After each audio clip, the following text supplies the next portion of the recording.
Welcome back to EduTalks Tips and Tricks for Online Teaching. Have you subscribed to our YouTube channel?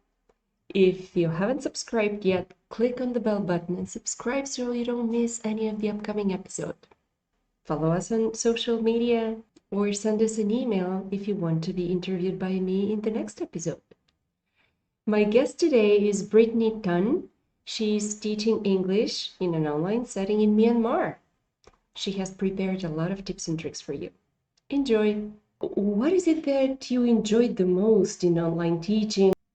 I'd never really used that kind of technology before. I was a little bit stubborn to even get online. But once I realized that I could put my students in groups and separate them, I realized that they could do debates and I could actually go in and watch them later and see how they interacted with each other. So I was able to easily transition debates, easily engage my students that way, whereas I didn't think that was possible. With role plays, it's even better than in-class role plays because I submit their role play cards to them, not with a piece of paper like I used to do in class, but by private message. And then I will say, do you have any questions to each student privately after I submit their role play card? I can put them in groups and teams and they can chat with me while I'm with another group. They can chat with me and say, hey, teacher, can you please come to our group? Or we have a question. I'm able to engage students while I'm in another group. I can even chat with another group. It's really amazing how much control I have. Taking care of my students is very important for me. And with the online platform, I can actually go back and listen to my students again. I actually take care of my students by giving them a private review every 2 weeks. So I compose review videos for each student based on their speaking skills. I don't miss anything now. In the live class, I used to miss a lot. Group activities, you can only go group by group. And now I can go back and watch the recordings and make notes of something that each student might need. And I'm able to give them more personal attention because of the online platform. That's what I love. There's definitely a benefit for the student that way. So what are your tips and tricks about engaging the students? The way to keep them engaged, I suppose, is to constantly chat with them. You know, are you okay? Is there anything you need? Do you have a question about that? Hey, you're making a strange face. What's going on? So I'm constantly engaging them while the class is going on or while a role play is going on. If someone stops speaking or they look like they are not engaged, I will message them, hey, are you having a problem? Do you have a question, etc. Another thing that they love now is that when they are sharing vocabulary or ideas, they can quickly open another browser and share an image on the screen with their class. So when we have a vocabulary word, or they want to ask me what type of vegetable they had for dinner and how do you say it in English, they'll show a picture. So I'm able to engage them more instead of, stopping class. They're able to research on their own, use the copy paste button. Yeah, and if I invite you to be in the shoes of your students, what were their favorite online tools for engagement? They prefer more role plays, debates, and presentations. They like to be the ones who are speaking. They just told me last week that presentations are their absolute favorite. And being able to, they told me that being able to prepare a topic in advance, because I always give a syllabus before every class. We have 20 sessions in every class. I prepare a syllabus so they know what to prepare for, what topics we're going to talk about. And then telling them, hey, you're going to present on this topic next week. Please prepare a little bit. They love that. Not only that, but I also schedule all of the material. I use the file forms in Vetamo, and I release them on a schedule. So all of the students are allowed to look at their class materials 1 week early. And so usually they do that. They use the links that I involve so they're able to watch my teaching videos.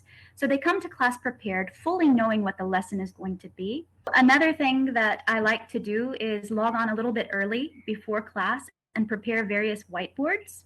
So with most of the video sharing applications, you can prepare a whiteboard. With Vetamo, I can prepare multiple applications. I know with some of my classes that certain topics are always going to come up. For example, in one of the sessions, we talk about advice and opinions, and we do some kind of conversation on vampires. The topic always comes to vampires for some reason. we're teaching the class for 6 years, we always talk about vampires. So I know that that's going to happen. So before class, I'll prepare images that the students might want to talk about. For example, what is a coffin? What is a casket? I already have those images, so I'm not wasting so much time. I prepare multiple boards for what I can predict will happen in the class. And if the students start talking about it, I'll immediately switch to the whiteboard and show the image. And it's like, I'm reading their mind or something like that. But preparing multiple whiteboards is super cool. And the whiteboard function is also very useful because with Vetimo, students can actually go back in and edit my text, or I can go back in and edit my own text, but not all platforms allow that. The students love the highlighter tool that we have, which disappears after like 5 seconds.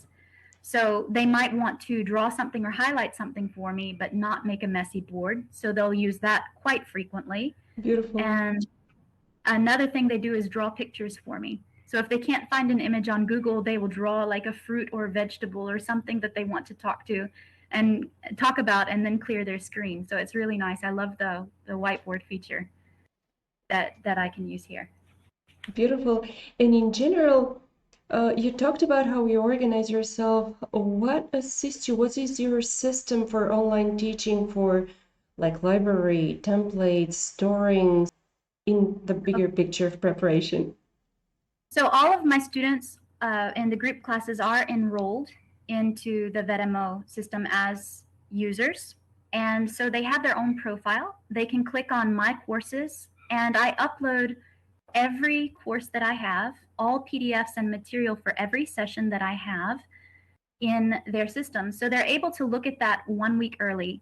In the course description box or lesson description box, I always hyperlink materials for them.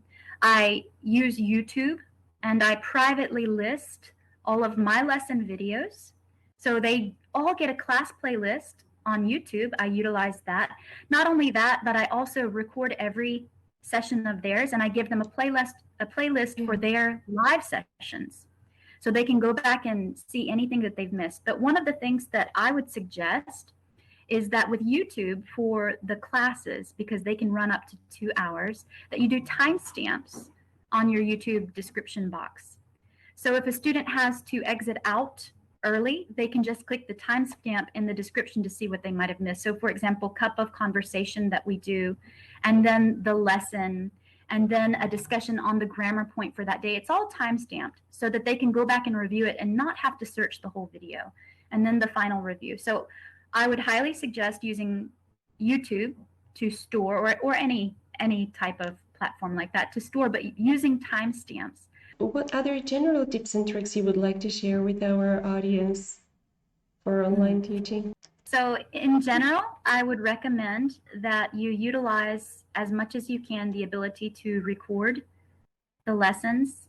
If you have the time to go back and listen to your students, check their expressions, check their comments, see if they were okay with something, if they needed something, follow up with them.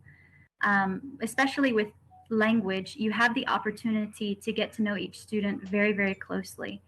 So go back, look at your own lessons. I hate the sound of my voice, but I watch my lessons just to see what my students needed, and make notes for them and try to connect with them on a personal level by giving them what they need.